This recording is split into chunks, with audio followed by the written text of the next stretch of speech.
Bakit? Ayan, okay, ganyan pala siya.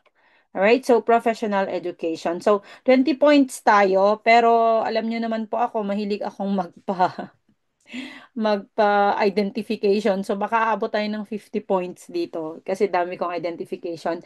And also, tawag doon, para ma-practice kayo, maganda kayo yung identification, di ba? Kasi maaalala nyo at mag-iisip kayo.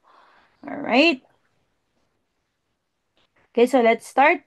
So, number one, the educational principle that refers to the consistent reinforcement and revisiting of concepts over time to strengthen learning is known as A, curriculum, B, sequence, C, scope, D, continuity.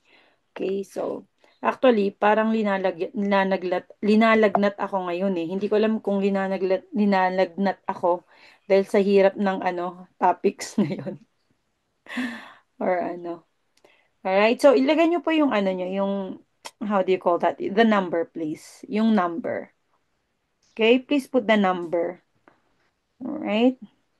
So, in case makulangan tayo ng time kasi mahaba-haba kasi to 20 points to, pero kailangan kong explain yung concepts kasi yung binigay lang ng friend ko were concepts na lumabas, okay? Siyempre, nahirapan na rin siyang mahirap talaga mag-alala ng tanong sa Prof Ed, okay? So, ito. Alright, so ang answer, what? A, may sumagot ng B, may sumagot ng A. Alright, so let's reveal the answer. Alright, okay, so yes. Okay, may tumama tayo. It's letter D, continuity. Kasi sabi niya, revisiting yung concept. Okay, so bakit may sumagot ng curriculum? A, okay, okay. We are talking about principle po siya, okay? Na curriculum is not a principle. Okay, but I will explain yung mga to, okay? I will explain yung mga to. So, sequence, scope, continuity, ito ay mga dimensions and principles of curriculum, okay? Actually, anim siya, okay? So, lagi tong lumalabas, okay? Even dun sa how do you call that? Sa SPLE 2025, parang balance yung lumabas. Alright, so pag yung scope, when we talk about yung scope niya, yun lang yung kung ano ano yung limitations na ano yung naisali, okay, breadth and depth nga siya, 'di ba?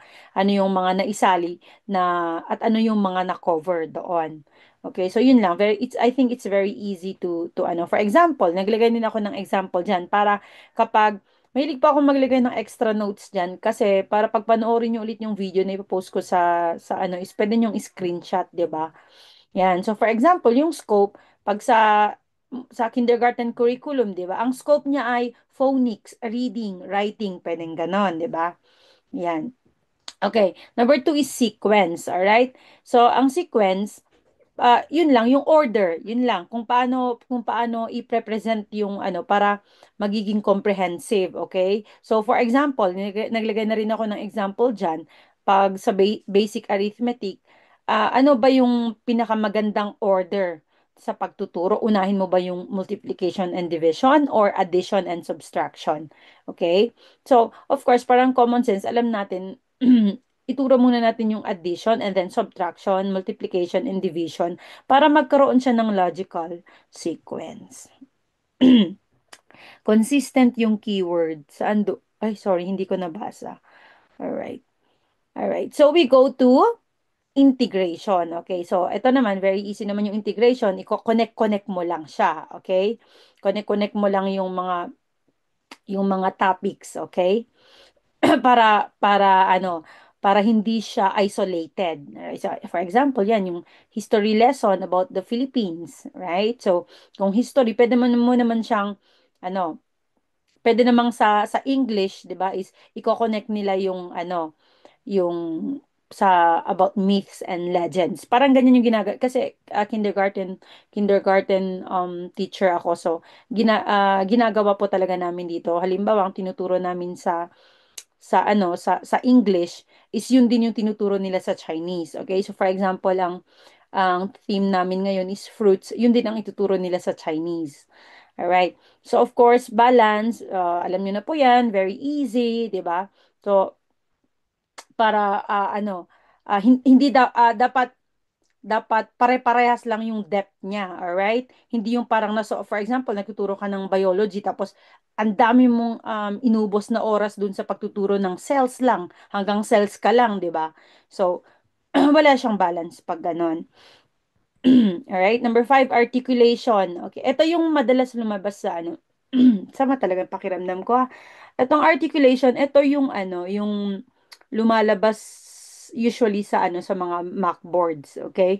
So, ang articulation, kasi minsan yung ano, itong articulation, pwede mong pagpalitin doon sa ano, sa sequence niya, alright? But articulation, minemorize ko na lang siya noon, okay? So, smooth transition, okay? So, there should be a smooth transition from one level of education to the next, alright? So, ginagawa to para hindi maulit-ulit ba, okay? Or magkaroon ng gaps doon sa learning, alright?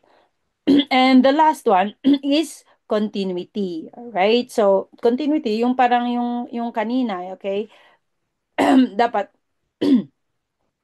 okay, so there should be continuity para magkaroon nga naman ng retention, 'di ba? Hindi yung pa pa jump jump ka, 'di ba? Na kung saan-saan ka tapos ma-confuse mo pa yung mga estudyante. O, example nito is uh, for example, nagtuturo ka ng ano ngayon, ng grammar ngayon about verbs, 'di ba? Tapos hindi mo naman paulit-ulit na tinuturo yung mga linking verbs doon, 'di ba?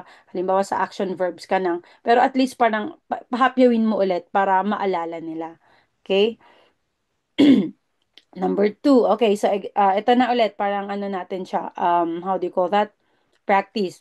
The principle that focuses on connecting knowledge and skills from different subject areas to create a unified and holistic learning experience is known as, so yun pa rin siya, kasama pa din ito dun sa dimensions of curriculum.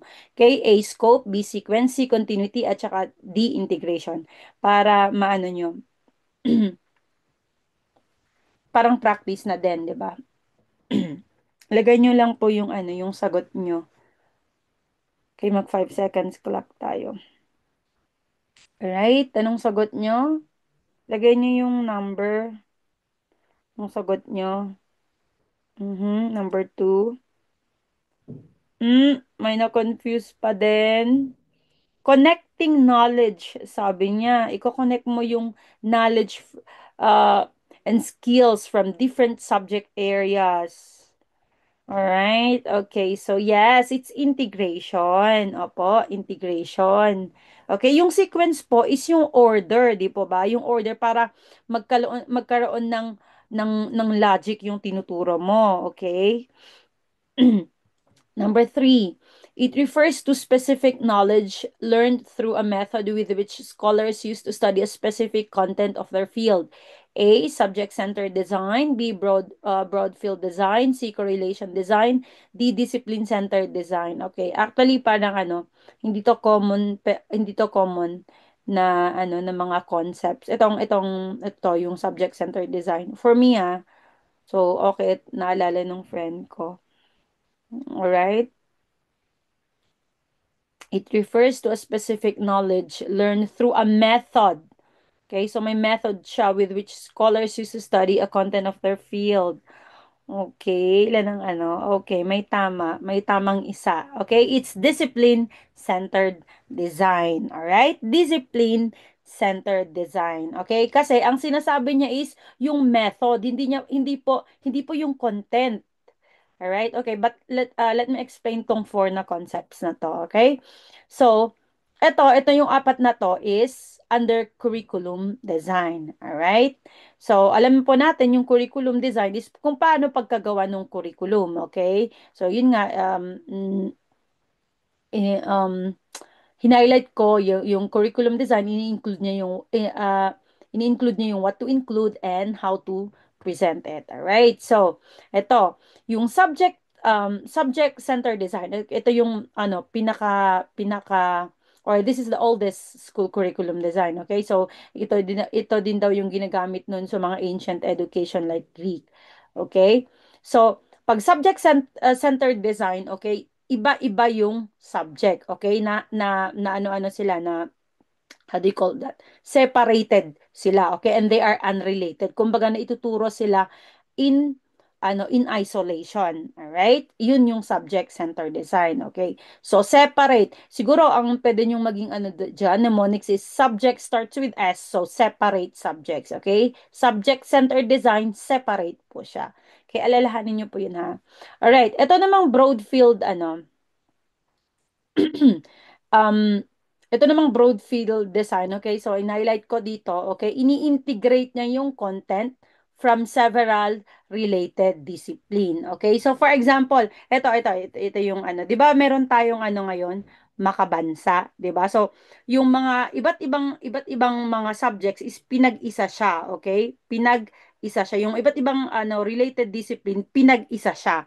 So, kaya naging broad field, okay? So, alalahanin nyo po, yung iba't ibang discipline or actually we can say subjects, pinag-isa siya, okay? Because they are related. So, for example, ito, yung geography, history, and civics, pwede siyang maging under social studies. Yung sa makabansa, di ko na maalala yung sa makabansa, kung ano yung mga subjects na pinag-isa doon sa makabansa. Okay, so that is broad field design. Number three, correlation design, okay? So, separate pa rin yung mga subject, okay? Separate pa rin yung mga subject, pero nag-create tayo ng links, okay? Para magkaroon sila ng connection. Alright? So, hindi po pinag-isa sa broad field, pinag-isa yung mga discipline, pero sa correlation is, meron pa rin siyang identity. Each subject has an identity, pero nag-create tayo ng link. Okay? And I put an example here also para mas madaling maintindihan. Okay? Alright? So, nakita nyo po dyan. Alright? And number four, ito na yung tanong ko. Okay, so discipline-centered design. All right? So, hindi tayo parang kabaliktaran naman to ng ng subject-centered. Okay? Yung subject-centered more on sa content niya, yung sa subject niya. Okay? But sa discipline, more on sa method niya. Okay? Teaching the specific ways of thinking or that is the method, okay, on how to deliver the subject. All right?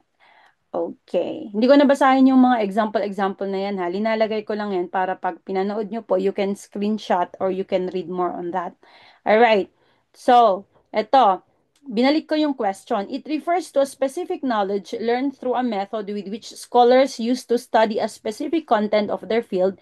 It's discipline-centered. Kasi nga, method yung hinahanap natin. Alright? Alright. So ito, number four. Connected na to.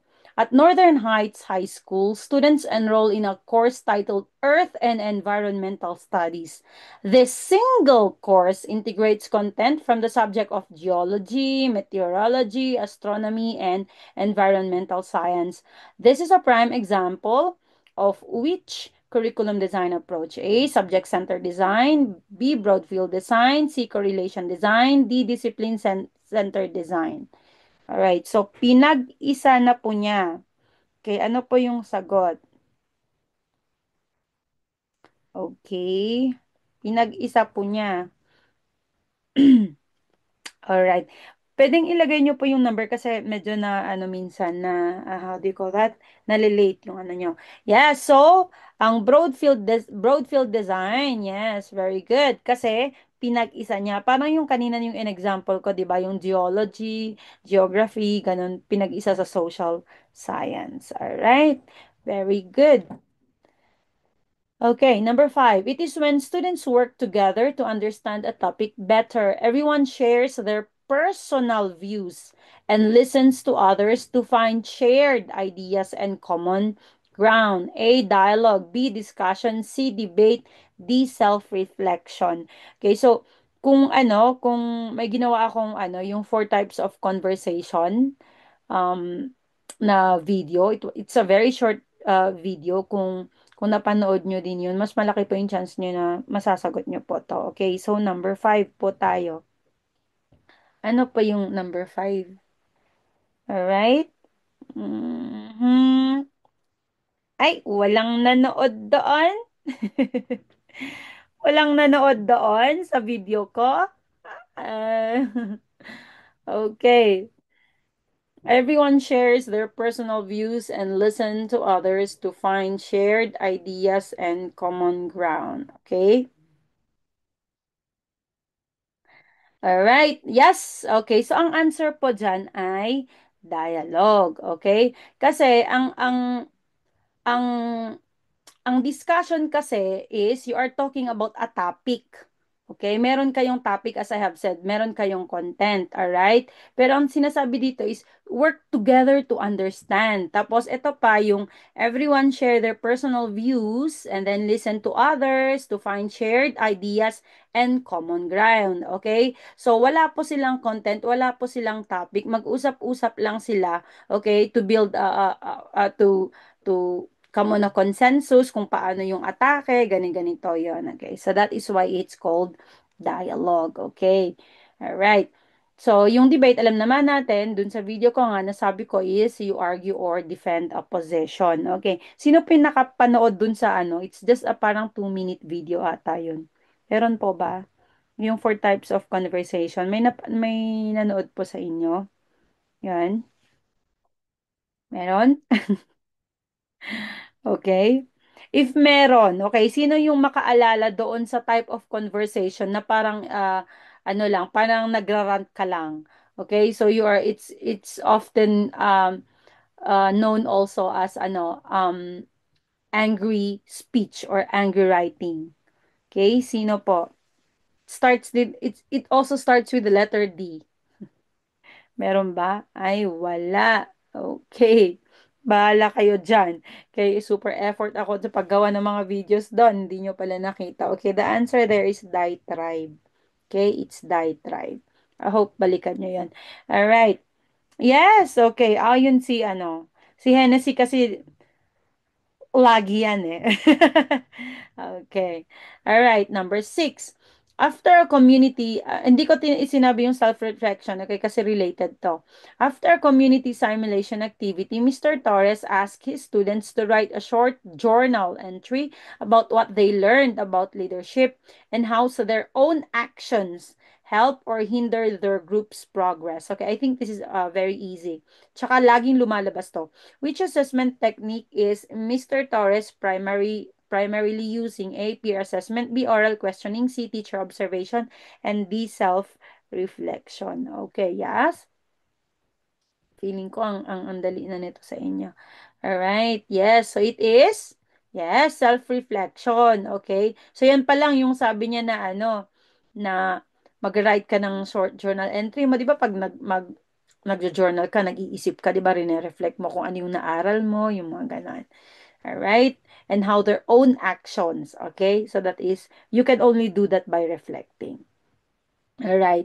Number 7, during a power outage that rendered her PowerPoint presentation unusable, Miss Reyes quickly divided her class into small groups. Okay, she gave each group a scenario related to the day's topic and had them create a short skit to demonstrate their understanding this action. This action best demonstrate a teacher's high level of blank. Okay, A, communication, B, innovation, C, adaptability, D, creativity. Okay, feeling ko talaga may sinat ako kasi parang ang very slow kong magsalita ngayon. Alright, okay, yes. So without much further ado, kuhang-kuha nyo naman yan. Yan, meron, ay! Bakit? Meron pang humabol naman. Bakit may nag-D? Okay. Alright, it's adaptability. Okay, di ba? Kasi naging flexible siya. Hindi na niya magamit yung PowerPoint niya. Ah, okay. Gets ko din naman yung creativity. But it's more an adaptability kasi hindi mo na magamit yung PowerPoint mo. Anong gagawin mo? Okay, so you have to adapt. Okay? Alright, so ang communication, hindi ko na i-explain, alam na natin yan. Communication is, you share and collaborate. Yung critical thinking mo is your ability, okay, na to use your faculty, okay, and reason, okay. Yung adaptability, syempre, yung overcome challenges and refine the idea yon. So, may challenge siya dyan, di ba? May challenge siya na, ay, hindi na pwede yung PowerPoint ko, ganyan-ganyan. So, you have to adapt to the situation, right? Ano to? Nagre-grind na ba kayo nagre-review for March 2026? Ano, misuser, yung nag-question dito, yung pangalan niya kasi, alam niyo pa ba, 10 months akong nag-review, okay? So, ah dapat alam mo na. Okay, wag niyong antayin na parang oh, kaya na to ng 2 months or yung mga ganyan-ganyan. Okay, kasi baka as of now ang gusto niyo lang pumasa. Okay, pero pag lumabas yung result baka biglang I could have done much better. Okay? So may mga ganyan akong nabasa nung after lumabas yung result na parang muntik na silang mag-top. Konting-konti na lang. Oo. Tapos yun, wala kasi silang balak mag-top kaya ganun-ganun sila. Tapos biglang nung muntik, ay, sayang. Alright? Yung creativity is you have to come up, okay? Ang lagi lumalabas pag sa creativity is the ability to come up with a novel idea, something new. Okay? Kaya intindi ko yung sumagot ng letter D. Okay? But this is more on adaptability. Alright? Yes, po, Prof. Ed po. Alright? Diyos ko, na nagre-review ako, siguro mga, kasi I was working abroad that time eh. So pag uwi ko pa lang ng alas 6, nagre-review na ako hanggang 12. Minsan 1. Okay? May kasamang chat-chat pa sa mga group study ko kasi, ay sa study buddies ko kasi, tawag doon, mas nagle-learn ako pag ganun eh. Yung parang ako yung nagtatanong sa kanila, yun. Alright. Number 8, a teacher notices that several students in her class are consistently disengaged during lectures. Reflecting on her practice, she decides to design a lesson where students work in small groups, okay, to solve a real-world problem related to the topic. This shift in teaching strategy is mostly directly aligned with which philosophical foundation? A, essentialism; B, perennialism; C, progressivism; and D, behaviorism. Okay. This is very easy naman. Yes. Okay. Yes. Okay. So, ang ano lang naman dyan is pag nakita nyo yung real world problem, okay, that is progressivism. Okay. So, basically, ang progressivism is anything that is not that is not traditional, okay, that is progressivism. Pag sa minsan ay dati pinagpapalit ko yung progressivism tsaka constructivism, okay? Kasi nga, parang nag-ano sila eh, parang nag-merge sila doon sa real world problem, okay? And then yung experience. All right? So, but mostly pag may nakalagay diyan na real world problem, progressivism na 'yon, all right? Okay. All right. So, ang essentialism, alam naman natin yan, nasa core curriculum. Okay, yun lang yun. Okay, yung perennialism, yung mga kung ano yung what worked before will work today. Yung parang ganun. So, pag nakita mo yung mga enduring ideas and great works, yan yung laging lumalabas. So, pag may nakita mo dyan yung Confucianism, the Bible, yung mga gayon, perennialism na yan. Automatic perennialism na siya. Alright? And then, yung behaviorism, alam naman natin, di ba? So, kailangan may interaction ka with the environment kasi yung environment doon mo nakukuha yung stimuli. Alright, that is behaviors. Ano po YouTube Grography. Kung ano po yung kung ano pa yung pangalan ko dito, yun pa din po yung sa Grography po lahat. Grography sa YouTube, Grography sa Facebook, Grography din po dito. So, you join Facebook so you can do daily mock every day. Daily mock na nga. Daily mock from Monday to Friday and then yung sa YouTube is kung ano yung linalive ko dito, ilalagay ko po doon, okay? Para mabalikan nyo. Okay? Alright, okay. Ito na yung gustong-gusto ko. Parang nawala yung fever ko. Who is the father of essentialism? Alright, go tayo. Meron ba kayo? Ito, minemorize ko din dati nung nagre-review ako. Ang galing! Yes, you're welcome po, Pengkay. Alright. O ba, si Kay sabi niya William. Yung si Ira sabi niya, sorry, Ma'am Kay. Sabi niya Bagley. Okay. Pinaghati niyo pa, okay?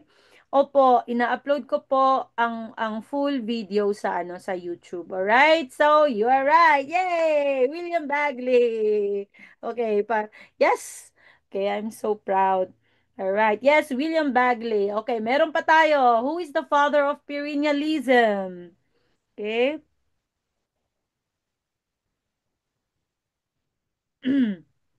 Who is the father of perennialism?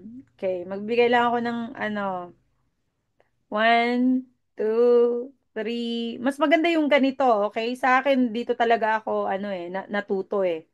Okay? Dito ako natuto. Kasi yung mga study buddies ko, talagang ano, dumating na kami sa point na ano, ayaw na namin magbigay ng options para pahirapan. Alright, yes, it's Thomas Aquinas. Alright? Ba't dito naturo? Ako nga po, Miss Penkay ba yan? Ako nga po, PTC, okay? I was a unit earner ko. Mas marami pa akong nalaman sa pagre-review. Yes, so it's Saint Thomas of Aquinas, okay? Actually, yung pasta, okay? Yung tatlo tong, pasta, Plato, A is Aristotle and Saint Thomas Aquinas. Sila talaga yung ano sa perennialism. Pero nababasa ko tong si Mortimer Adler about sa perennialism. Pero hindi naman siya yung father of perennialism eh. Ang dami kong um, hinanap na resources, okay, binasa, he is not the father of perennialism, pero connected siya, okay? So, pag ang tanong din, who is the father of perennialism? Pag andyan si Saint Thomas Aquinas, I advise na si Saint Thomas Aquinas kayo, okay? Pag wala, edi si Mortimer Adler, di ba? Alright? Maganda nga, bakit dito? mas naalala ko tuloy yung mga study buddies ko, yung talagang pahirapan kami, alright? Who is the father of progressivism? Progressivism naman tayo. So this is just 20 points. Yung question 20 points. Pero yung mga tanong baka 50. Baka 50 or 80. Alright. Father of... Yay! Alright. Ay, galing-galing. Yan talaga, no? Alam na alam talaga. Si JD. Okay? May progress si JD. Alright? John Dewey. Yes. Doing is for Dewey. Alright. Who is the father of behaviorism? Feeling ko marami magkakamali dito. Who is the father of behaviorism? Okay. Yes, gas-gas na talaga. Totoo. Alright. Opo, multiple choice po sa let. Kaya lang gustong-gusto ko kasi naggaganito para mas maalala nyo. Okay? Aba, ang galing. Sorry naman, na underestimate ko kayo. Yes, so it's John B. Watson. Okay, so dahil nasagot niya to, pahihirapan ko kayo. Ano yung experiment niya, okay? Ano yung experiment niya na in-experiment niya yung isang bata, okay? Para ma-analyze niya yung parang emotions, ano yung mga uh, emotions na na-evoke. Okay, ano yon?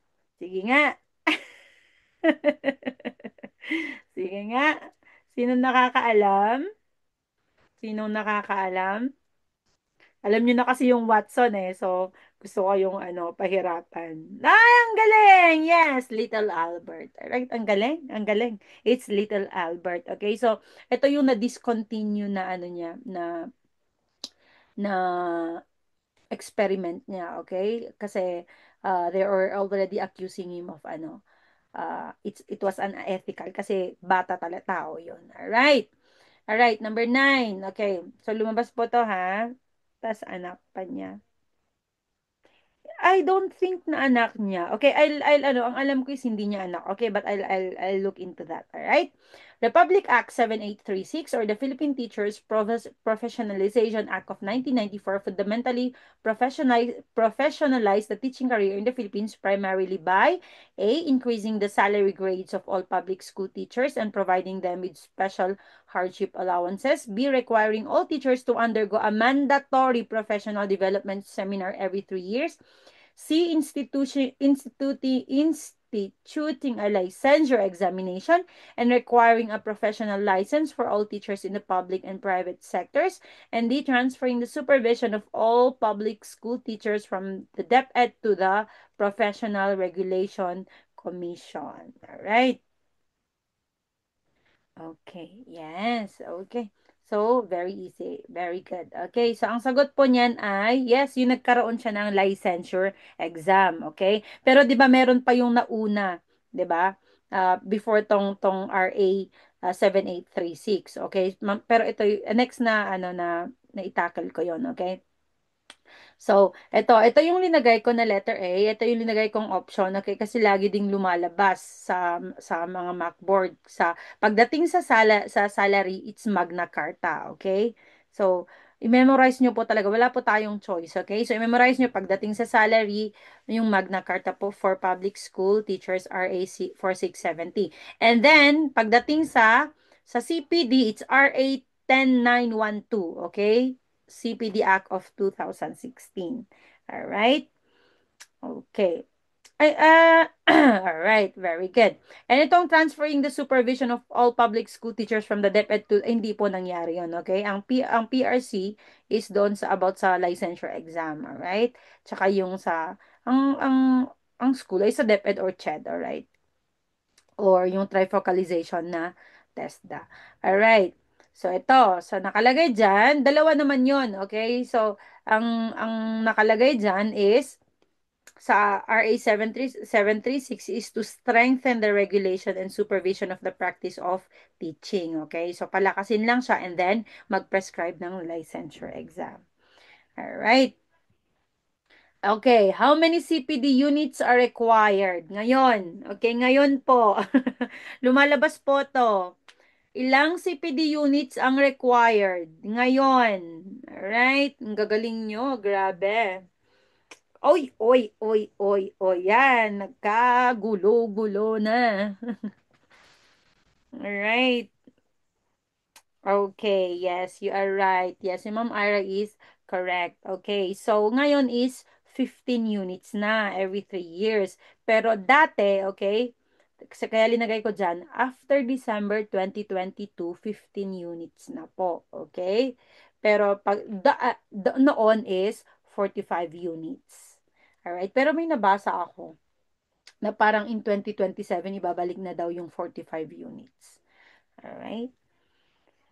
Yes, 15 na lang po ngayon. Alright. Okay, ito naman. Are all licensed teachers required to get CPD? Okay. Yan, mas maganda yung ganito, di ba? Nag-enjoy ba kayong ganito? Yung parang talagang kinukutkot yung utak. Are all licensed teachers required to get CPD? Alright. Okay. Ligwak kayong lahat. No. Okay? Hindi po. Okay? And I for one. Kasi ang lumalabas dyan is mandatory kasi kailangan ngayon yan sa pag-renew ng license, 'di ba? But it's actually not, okay? So, sino? Okay, may idea ba kayo? Sino yung mga hindi required? Alright? Sino yung mga hindi required? May idea ba kayo? Para aawayin nyo ako. Para aawayin nyo ako. Ay, required yan! Alright, hindi. Okay, so, ito yung mga hindi required is yung mga nagtratrabaho overseas. Okay, which makes sense naman. Okay, so kagaya ko, 'di ba? So hindi ko kailangan ng CPD kasi hindi naman ako dito nagtratrabaho. Okay? No, this or not practicing theory of yan. Okay? So, nakikita nyo pa yan. Andun po talaga, andito po talaga yon. Okay? Ito, nakalagay doon. They are not required. Okay? Sa RA 10912, kahit hanapin nyo, nakalagay po dyan. Okay? So, yung mga professional teachers na nasa overseas, we are not required. Okay? At saka, of course, yung newly licensed professionals na kakakuha pa lang nila ng lisensya. Alright? Okay. Yes. All right. Ito yung mga tanong dati na yung parang pinag-iisipan namin, kami-kami din nag-uusap noon. Okay? Pero hindi ko naabot pa noon nung nagre-review ako. So, pero ngayon, kailangan ko nang matutunan yung mga to. Okay? So, I can share my knowledge. All right? Okay. Yung mga hindi ko in-effortan dati, in-effortan ko ngayon. Okay, this educational theory. Okay, lumabas to ha.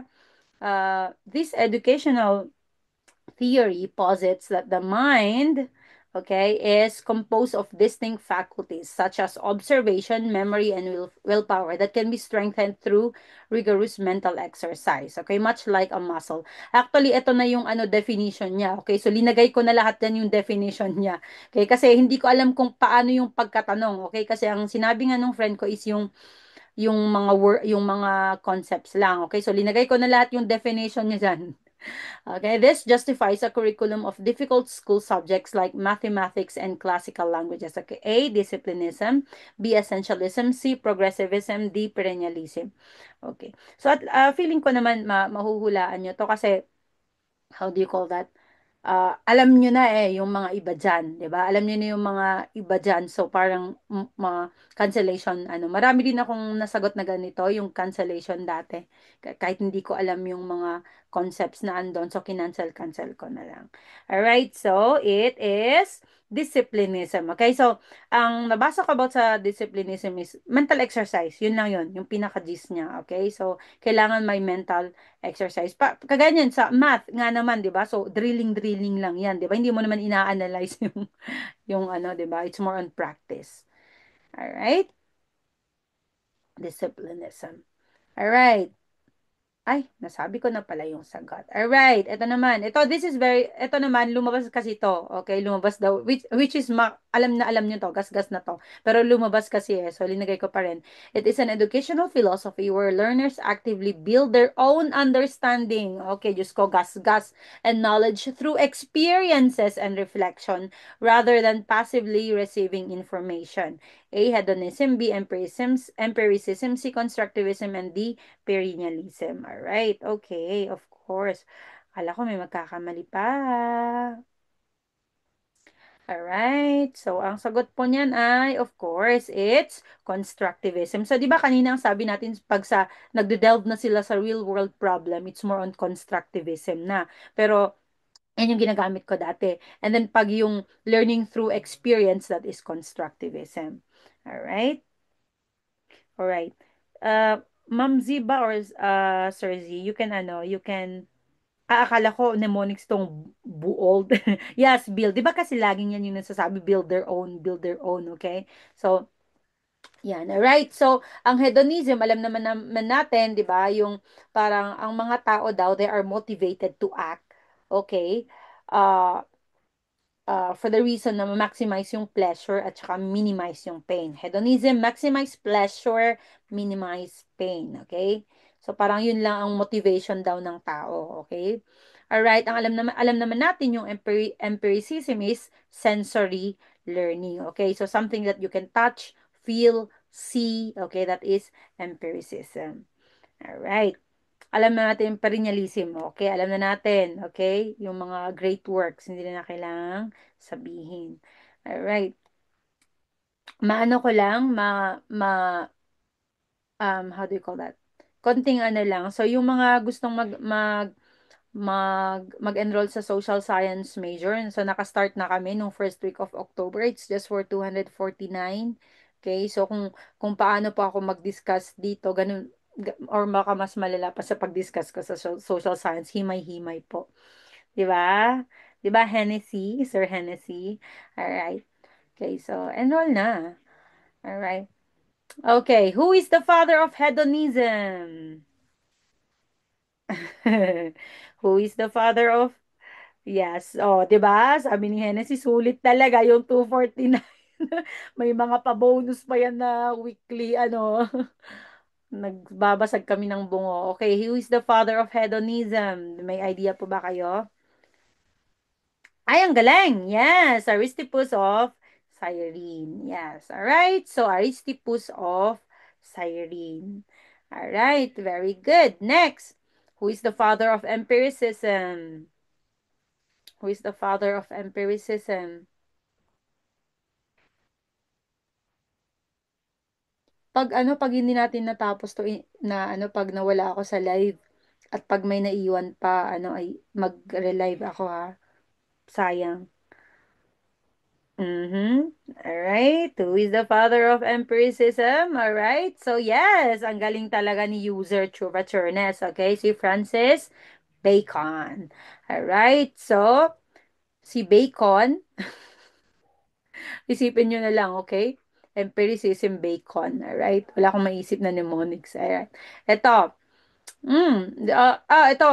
In education, feeling ko naman kahit hindi nyo alam tong ano, tong concept na to from the definition itself, okay? Siguro although hindi ito yung pagkatanong, andun naman siguro yung word na reason and logic, okay? So, in education, it emphasizes the importance of reason and logic as the foundation of learning, all right? So, yes. Yes, very easy. Okay. So yes, it's rationalism. Okay? So, 'di ba pag sinasabi nila na gusto ko ita kasi ano ako kasi ano emotional kasi ako, ikaw napaka-rational ka, 'di ba? Yung pag rational ka is ginagamit mo yung ano yung reason mo. Hindi yung reason na rason ha. Okay? Yung brain mo, okay? You use your brain instead of your heart. Okay? Wow. All right? Yes, sabihin ko pa lang sana. Okay, kalaban ng empiricism ang rationalism. All right? Okay. All right. Who is the father of rationalism? Okay, may idea ba kayo? Who is the father of rationalism? Okay, mag-count ako para hindi tayo masyado okay, five lang. One, two, three, four. Yes. All right. Ang galing. Yes. Who is the father of rationalism? Okay. So, si Rene Descartes. Okay. So, eto, kaya kalaban ng ano, ng empiricism. Okay? Kasi 'di ba? Ang sinasabi doon sa empiricism is you learn you learn through what you see, okay? Whatever what you hear, okay? Yung mga na-acquire ng senses mo. Tapos sabi ni Rene Descartes, sabi ni Rene Descartes, pero yung mga bagay-bagay na yon, okay? Pwedeng pwedeng mali okay? Hindi yun absolute kasi pwede na na illusion mo lang yon, 'di ba? What you see, what you feel, what you hear. Okay, pwedeng maging illusion lang yon, okay? So there must be something na hindi mo makwe-question. Okay? And now ang sinasabi niya is yung use of reason, okay? Kasi ginagamit mo na yung utak mo nun 'di ba? Yun na yung ginagamit mo. Kaya yun yung parang undeniable foundation. Okay? Yun yung sinasabi niya yan. And that is why yung sinabi niyang cogito ergo sum, I think, therefore I am. Okay? Kasi pag ginagamit mo yung utak mo, nagle-learn ka. Alright? So that is why kabaliktaran or kalaban ng empiricism ang rationalism. And feeling ko maitatak sa inyo yung René Descartes. Okay? Number 13, Teacher Anna, a grade 10 advisor, consistently achieves outstanding results. She doesn't master her content. She mentors her colleagues and leads school-level learning action cells. Her practice involves critical reflection and she contributes to the wider teaching community. Okay? Hindi naman ganito kahaba yung tanong, pero linalagay ko lang yan kasi hindi ko alam yung pagkatanong. According to the Philippine Professional Standards for Teachers, under which career stage is Teacher Anna most likely classified?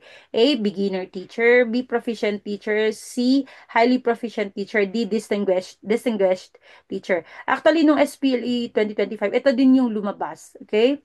Yung highly proficient teacher. Okay? Pero ang lumabas doon is consistently display churva-churva. Minimorize ko 'yon. Kaya nakuha ko. Okay? Yeah, so ang sagot niyan bakit di ko pala na ano? Yes, so it's actually highly proficient teacher. All right? So hindi ko pala ano 'yan. So ito. So inano ko na lang siya. Kumbaga, gumawa na lang ako ng mnemonics and hindi ko siya babasahin isa-isa, okay? So, ito yung mga beginning teachers. Ito pa lang yung mga ano nila, yung ginagawa nila, okay? Kinopya ko to dun sa PPST and then I just shorten them. Alright? So, gain the qualifications, di ba?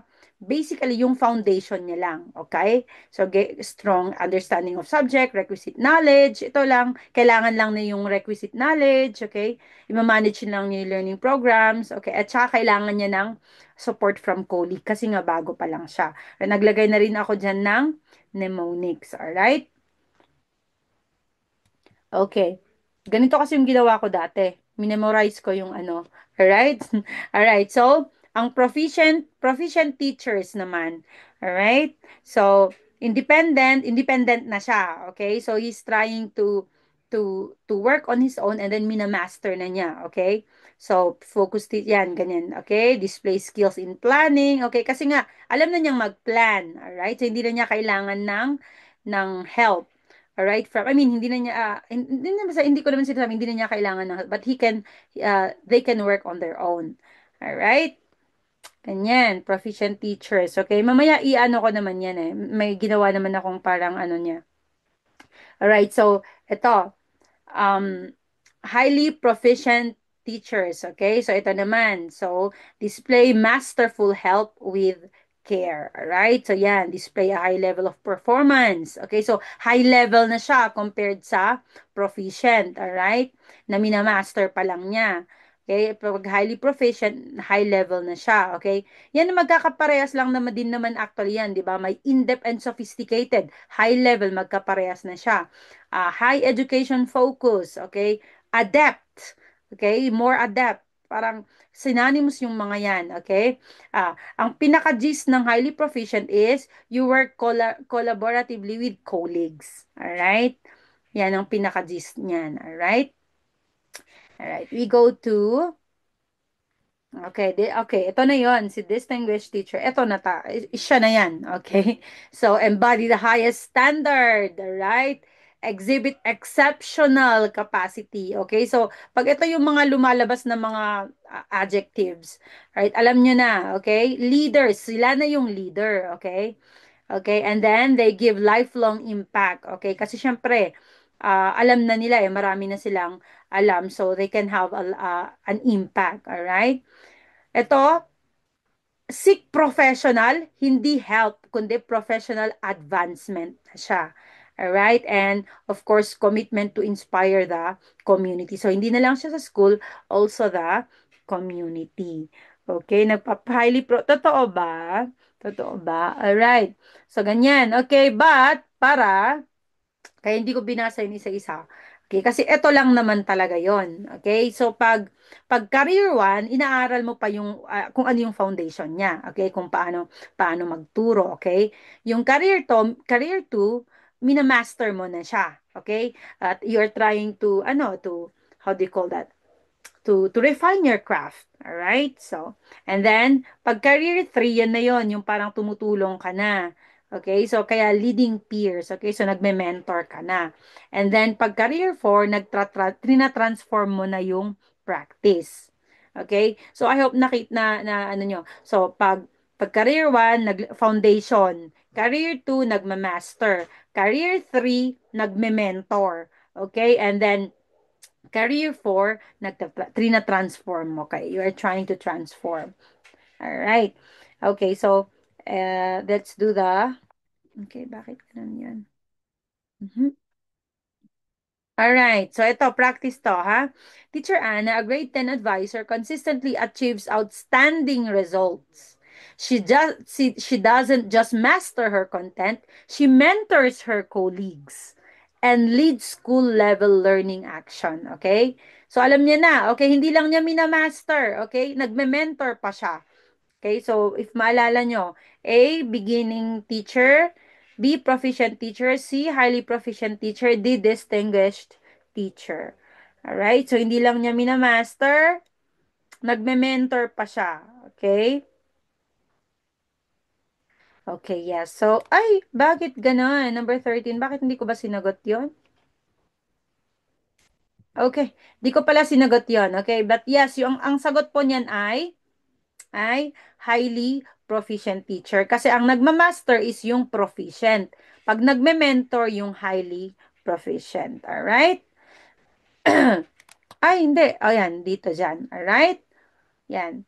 Okay, number 14. According to the Philippine Professional Standards for Teacher, a teacher at the career stage characterized by building foundational skills pa lang siya. Okay, foundational skills. Focusing on managing their own classroom. So, inaaral pa lang niya ng pag-manage ng classroom. Okay? Okay, mag-end na daw tayo ng within 5 minutes. So, i-relive ko na lang pag hindi natin to natapos. Okay?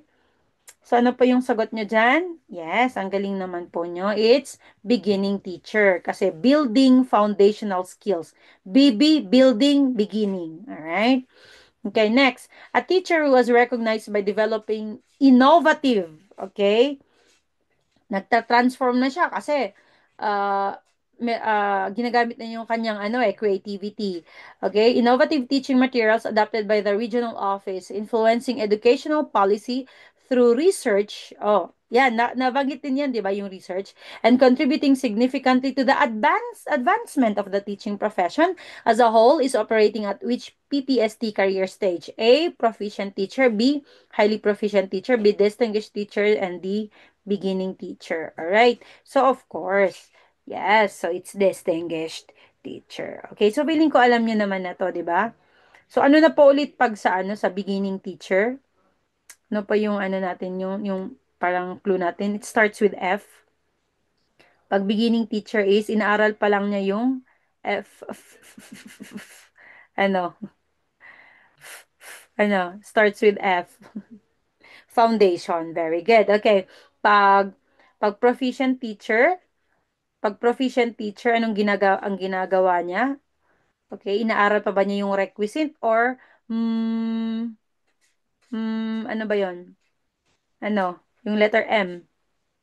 Okay? Minamaster na niya. Okay, very good. Kapag naman highly proficient teacher naman is M din. Ano yung pinaka-basic na ginagawa niya? M then, yes, mentor. All right. And then, of course, pag distinguished teacher is pag distinguished teacher is ano we can do or transform or being innovative. Yes, good job. All right. Bakit ito? All right.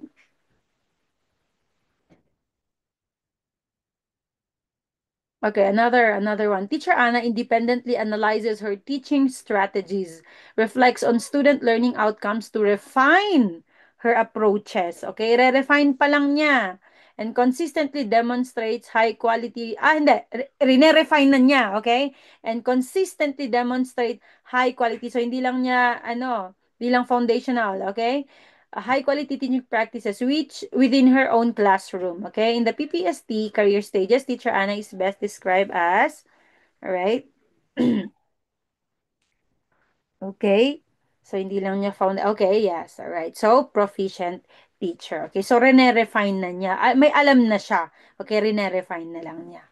All right, so I hope very clear at saka comprehensive yung pagka. Okay.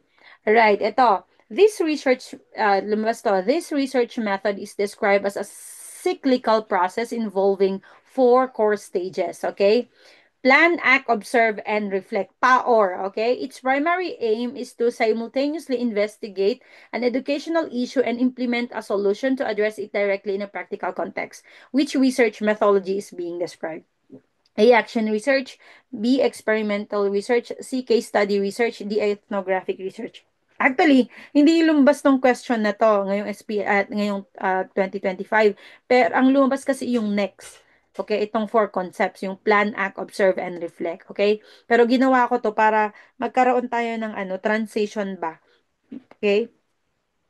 Yes, okay. So, pag may nakita kayo na may issue or may problem tapos magre-research sila to provide a solution, syempre action research na siya. All right? Okay. So, action research pag sa education, 'di ba? Pag sa education, automatic action research yung term doon. Alright, alam naman natin yung experimental research, alam na natin yan. Alright? So, yung case study, ang lagi namang lumalabas dyan is yung in-depth analysis. Alright? Sa in-depth analysis yan is case study. At saka yung ethnographic research, yun yung parang you live with them, ganon, immersive observation, di ba? Of cultural practices. Yung parang, for example, you live with the, ATAS, ganon, and then you observe. Alright? So, that is ethnographic. Alright. Okay, so ito talaga yung lumabas. Okay, this is not a question na lumabas, pero ang lumabas doon is yung from the PAOR, okay, yung planning, acting, observing, reflecting. All right. So in the cyclical process of action research, a teacher implements a new teaching strategy and collects data on its effectiveness. Okay. What critical step must the teacher take next to analyze the outcomes, derive meaning from the data, and plan for further improvement? All right. So I hope lagi niyong basahin yung nasa huli, okay? Na tanong, okay? Kasi pwede talaga tayong maano dahil dun sa first na tanong tapos hindi pala yun yung ina-ask. So ano pa yung sagot at tanong diyan, okay? Yung ina-analyze mo yung outcome, okay? Na-analyze mo yung outcome. Yes, okay. Yes. So, reflecting. Oo, kasi ina-analyze mo pa lang. Okay? Kaya kung nabudol ka dito, kung binasa mo dito, collects data. Okay? Pag collects data, automatic mag-observing ka na dyan, di ba? Pero ang tinatanong pala niya is, ina-analyze niya yung data na na-collect niya. Okay? So, that is reflecting. Alright? Kaya, ang advice ko, as I always say, is basahin po ng mabuti. Alright. So, ito. Okay. So, ito yung cyclical process of action research. So, sinulat ko po dito kasi uh, andito yung tanong. Okay. Hindi ko lang alam kung ano yung tanong dyan. But my friend said, nasa power. Okay. So, very ano naman madaling namang intindihin natin to, di ba? So, pag planning, alam mo na, identify the problem. Lagi namang ganun di ba? And designing, yun lang. Okay, pag acting, yun na yun, yung parang ginagawa mo, you put your plan into action, okay? You put into something concrete, okay? So that is acting. Observing, syempre yun, yung collecting data, di ba? Yung collection data, yung parang kanina doon. And reflecting yun, yung analyze and interpret. Okay, di ba very easy? Okay, teka lang ha, parang malulobat na yung ano ko, hindi ko kayo mababasa pag ano. Wait lang, please, kunin ko yung ano, charger ko. Malulobat yung iPad ko at hindi ko mababasa ang inyong. Alright. Okay. Alright. Next, number 16. A historical system of education was, feeling ko mamamatay na tayo. Marami-rami pa to. Okay, so, i-relive ko na lang siya ha, para matapos natin yan. A historical system of education was structured into three distinct levels. The first and most widespread stage focused on imparting the fundamentals of the three R's to young students. This description most accurately refers to which ancient civilizations educational system. A, Roman education. B, Greek education. C, Egyptian education. And D, ay, hindi actually medieval, okay? Pinalitan ko yan ng Chinese education, okay? Kasi gusto kong i-explain yung parang ano, yung mga differences nila, okay? So that is actually Chinese education. Pinalitan ko lang dun sa ano. Alright, yes. Okay, so pinalabas ko to sa ano, sa question of the day ko. Alright, ang galing. Alright, kaya mag-ano po kayo sa ano, sa Facebook, lagi po akong may question of the day. Okay, so basahin niyo po yun kasi malaking tulong po talaga yon. Right? Yun nga lang, parang pag binasa nyo minsan, yung parang, di naman to lalabas, but you'll never know, okay? Kaya ako linalagay ng mga bago-bago doon kasi para may maiba, okay? Alright, so pagdating sa actual let, huwag nyo pong isipin na pag nagre-review kayo, huwag nyo isipin na, ay, hindi yan naman lumalabas, hindi ito common. Hindi, kasi usually na hindi lumalabas is yung hindi common. Alright, oh my God, hindi nagcha-charge. Alright, so A, anong sagot niya? Yes, okay, so it's Roman education. Okay, so alam naman natin yung 3 R's is yung reading, writing, and arithmetic. Okay? So, yun yung pinaka-focus. Kasi tatlong levels kasi yung, ano, yung Roman education. And yung pinaka-first level niya is itong 3 R's. Alright? Yan. So, ang tawag daw sa teacher dyan is literator. And then yung school is ludus. Alright? Okay. So ito namang Greek education. Ano ba yung focus ng Greek education? Sige nga, kasi gasgas na to eh. Sige nga po. Bakit hindi ako nag-charge? Alright. Ano ba yung ano ng Greek education? Ano ba yung pinaka ano nila? Teka lang ha. Charge ko na lang doon. Jump? Jump? Can you please help me? Please, please, please, come on. Come, quick, quickly. Paki-charge this one. Untie, unknot. Unknot that one. No, unknot that one. And then you bring it here. So that this one will, ano, but all right. Sorry, sorry. Okay, so ang Greek education, alam naman natin, 'di ba, is more on more on physical sila, 'di ba? Kasi they want to train soldiers, all right? So ang Egyptian naman, ang Egyptian naman is more on reading sila and learning how to write the hieroglyphs. Okay? Kasi ang pinaka ano nila doon is they want to be scribes. Okay? So yung sa Egyptian education, ito pala mabanggit ko. Pag sa Roman education tsaka Greek education, mababa daw yung tingin nila sa mga teachers. Okay? So actually mababa pa nga yung mga pasahod nila eh.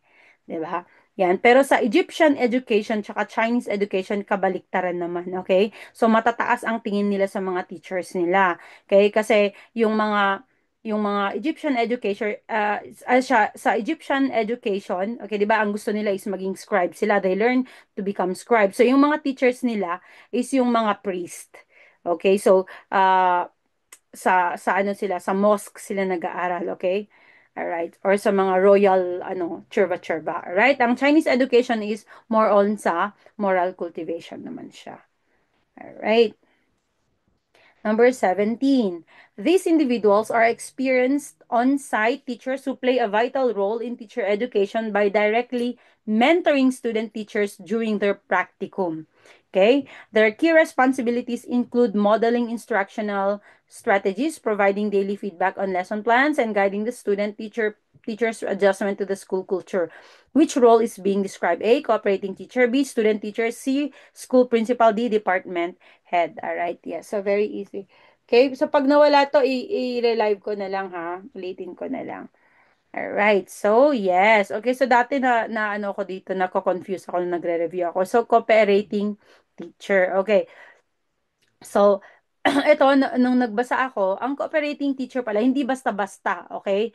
So, kailangan is na, na, they should also know, okay, yung itong coaching and mentoring module, okay, na provided ng PPST, okay? So, hindi porke teacher ka doon is pwede ka na maging cooperating teacher, hindi.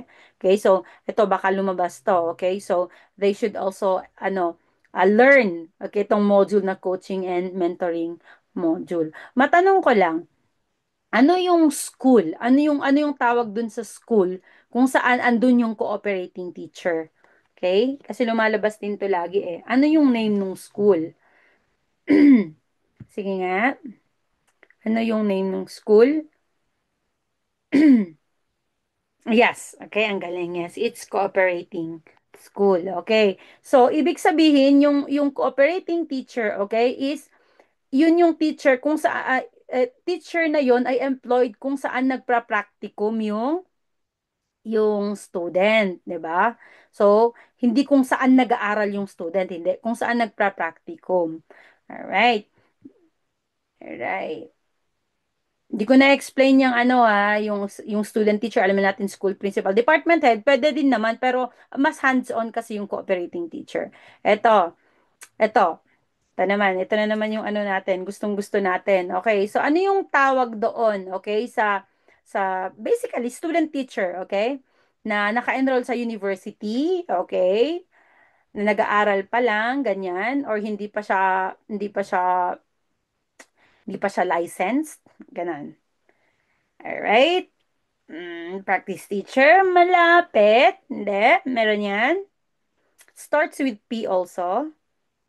Hindi pa. Okay, yes. All right. So it's pre-service teacher. Okay, very good. Yes, it's pre-service teacher. So kung first year ka pa lang at first year ka pa lang as eduk student, okay, you are already called pre-service teacher, okay? Kasi marami kasi parang it created confusion kasi dati na pag pre-service teacher yung hindi ka pa employed. Okay, so hindi pala 'yon. Ang pre-service pala is kahit estudyante ka pa lang, pagpasok mo pa lang, pag-enroll mo pa lang, you are already called pre-service teacher. Alright? Ito naman, paano pag nagtuturo na siya? Okay? Employed and actively teaching.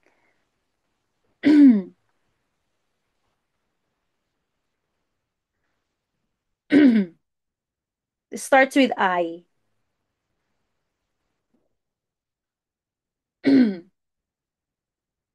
Professional teacher. Mhm. May isa pa. May service din siya. Pag pre yung isa, in-service teacher. Yes. Okay, so in-service teacher. All right. Very good. Okay, next. Okay, feeling ko matatapos natin to within ano. Pero pag hindi, i-relive ko na lang, sayang.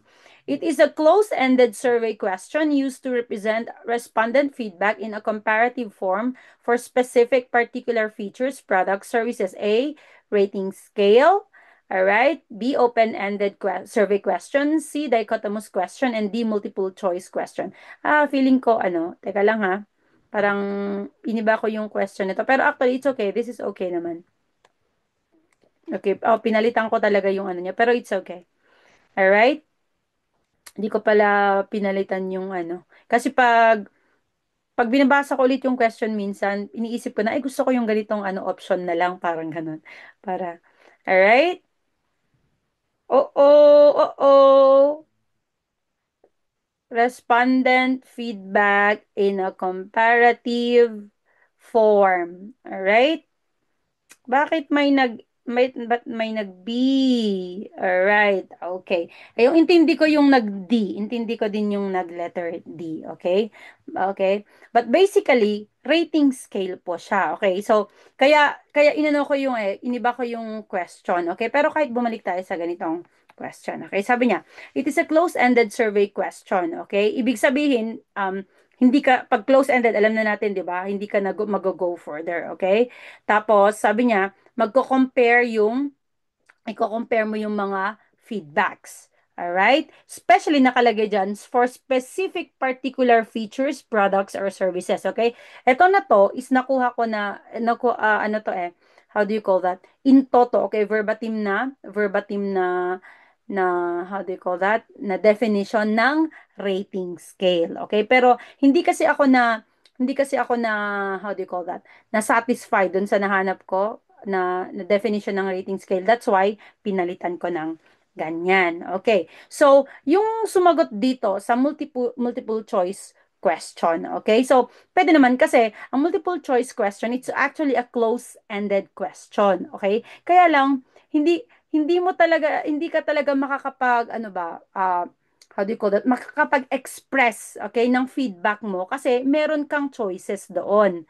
Okay? So, it doesn't really how do you call that, display, okay, yung kind of response na gusto mo, okay, because meron ka ng choices. All right, so ito yung pinalitan ko. Okay, so if you ito yung di ba Likert scale to, di ba, because Likert scale is a kind of rating scale. Okay, so ito rinerate mo lang naman siya, di ba, tama naman, rinerate mo lang talaga siya. Alright? So, for example, no pay, number one, number two, number three, pwedeng ganon. Alright? Itong dichotomous question naman, parehas sila ng multiple choice question. No, close-ended din sila, pero very limited. Okay? Hindi ka talaga nakakapagbigay ng tamang feedback because it's just yes or no, true or false, die nga kasi dalawa. Alright? Itong rhetorical question, nilagay ko dyan kasi pinalitan ko ng rhetorical question yung ito dito sa choice dito kasi pinalabas ko to nung last time, 'di ba? Yung rhetorical question na ito yung ito yung inaaral usually ng dun sa Rome, 'di ba? Yung sa rhetoric. Okay? Kaya ito yung linagay ko. Ito yung mga question na hindi naman siya literal na question, okay? Alam mo na yung sagot, okay? Tinatanong mo lang. All right? All right. Number 19, they are licensed and faculty members from the teacher education institution who oversees and evaluates the pre-service teachers during their practicum or teaching internship. Okay? Cooperating teacher, B, college supervisor, C, school principal, D, master teacher. All right? Ba't may sumagot ng? Ba't may sumagot ng D? All right. Okay, yes. Okay. So, ang sagot niyan ay yes, college supervisor. Okay. Kaya ano yung naging ano nyo ano yung naging how do you call clue nyo dyan? Okay? Kasi kung tutuusin, nag-oversee and evaluate din naman yung cooperating teacher. Okay, 'di ba? During their practicum. So ano yung ano nyo diyan? Ano yung clue nyo diyan? Ano yung clue nyo? Mhm. Meron ba kayong clue from the institution? Okay, yung Teacher Education Institution. Kaya kanina tinanong ko, ano yung tawag dun sa school ng cooperating teacher, 'di ba? Ang sabi nyo cooperating school, okay? Ang tawag naman dyan sa ano sa school kung saan nag-aaral, okay, is yung TEI, okay? So hindi ko binold yan, okay, para gusto kong itanong ng ganon, yung TEI, that is the Teacher Education Institution. Okay, so lumalabas din po yan. TEI, yes. Alright. Okay, ay, matatapos pala natin.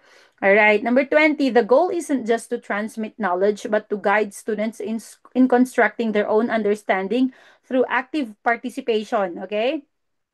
It's collaborative process in which the teacher act as a facilitator, not just a lecturer. Okay. So, ano ang tanong dyan? Ay, ang sagot dyan. Okay? Bakit parang ano? Wait lang. Teka nga lang. Mali. Hindi to yung ano. Mali yung pagka-question ko dito. Ito pala yung question ko. Sorry, sorry. Yes, sige, sige, sige. Finurther ano ko kasi. Kasi parang very vague yung question dyan. Alright, sorry. So actually, ang tanong dyan is yung series of probing question. Alright, so ito yung gasgas na lumalabas. Okay, so i-compare mo kasi dito sa, sa, sa pagka-question nito is their own understanding through active participation. Pero wala kasi yung pinaka-gist niya, okay? Although it's collaborative process, ganun. Pero gusto kong gamitin yung probing. Alright? And the answer there is Socrates. Diba yung Socratic method. Alright? Yun ang kay Socrates. Alright. So, yung kay Plato, di ba yung world of, I'm pretty sure you are familiar na dun sa world of forms. Okay?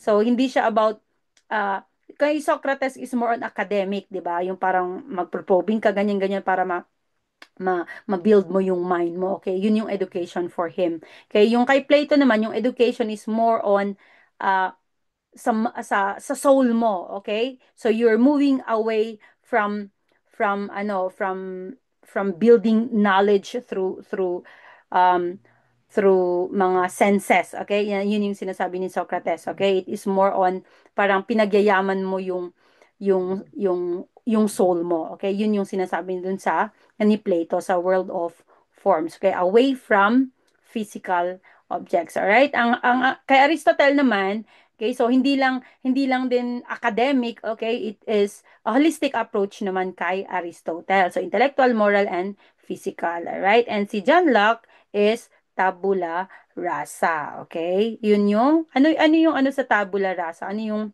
ang English ng tabula rasa? Ano pa kayong idea?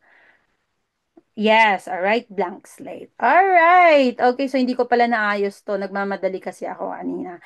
All right, so I think yes, so we are done. At least natapos tayo pala hindi natin kailangan mag-ano. So all right, so as I have said, every Wednesday na po tayo magla-live. So kakayanin ko po. Okay, I'll try my best. Hindi pala, I will do it. Okay, na every Wednesday is magpapa-free live po ako. It's either Prof Ed or Gen Ed. Okay, and then yung mga gustong mag-review ng Soksai is every Saturday.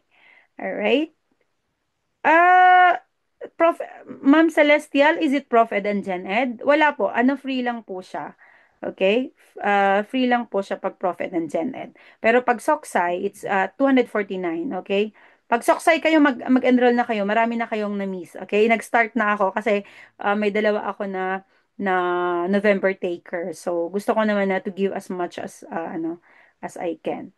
Alright? Major lang po namin is major ko lang po is Soksai. Okay? Wala po kasi akong katulong na so Soksai lang. You are welcome po. Yes, yes, God bless po. So, PM nyo lang po ako dito. Yung mga gustong every Wednesday 10 o'clock po. 10 o'clock. Please wag niyong kalimutan every 10 o'clock. And then ito, ipopost ko pa rin po sa YouTube, okay? Para mabasa-basa niyo yung mga pinagsusulat ko doon na hindi ko na kailangang basahin, okay? Kasi baka sabihin niyo, gumawa ka pa ng PPT, tapos binabasa-basa mo lang din. Alright? 10 o'clock po, 10 o'clock. Alright? Every Wednesday, 10 o'clock. So maybe next week we'll go for Gen Ed, alright? So, try kong pahirapan kasi sa bagay nag-start pa lang pala kayo, no? Okay. So let's see. Mahirap yung iba, tapos yung ay common yung iba, tapos yung mga kakaiba naman yung ibang question. Ganun para hindi tayo nakafocus lang sa mga common.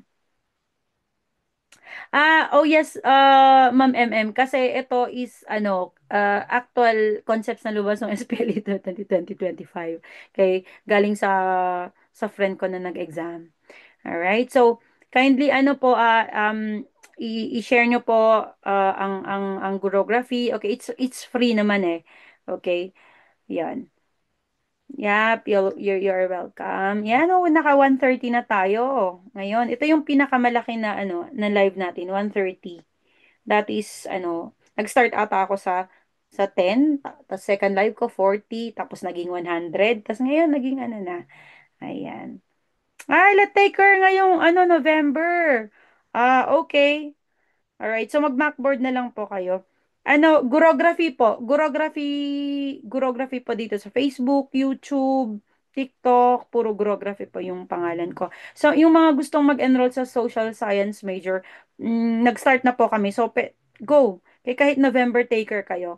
May nagbo-bonus-bonus pa nga ako eh. Kasi dalawa doon, November taker. Kaya yung first na enrollee ko is November taker siya. And sobrang natuwa ako kasi kahit bago ako nag-enroll siya. So, talagang I'm trying my best to put more para siya para may mabaon silang dalawa. Okay? All right. Okay, thank you po. Thank you and PM me ha pag yung gusto niyo mag sa major. All right. Okay, bye-bye and thank you. Thank you. Salamat po sa nakinig ngayon. 1:30 I'm so happy. All right. Good night. Sa Wednesday po ulit tayo ha. Sa Wednesday. Kapag naman halimbawa feel ko lang or may nagawa akong PPT, nga kaya kong biglang kaya ko pang mag-Monday ulit, 'di ba, mag-twice ganon. Pinopost ko naman po eh sa So mag-follow lang po kasi kayo para nakikita nyo, okay? Kung yung bigla-biglaan na gusto kong mag-live. Biglang may na-finish akong PPT, alright? Okay, bye-bye. Bye-bye.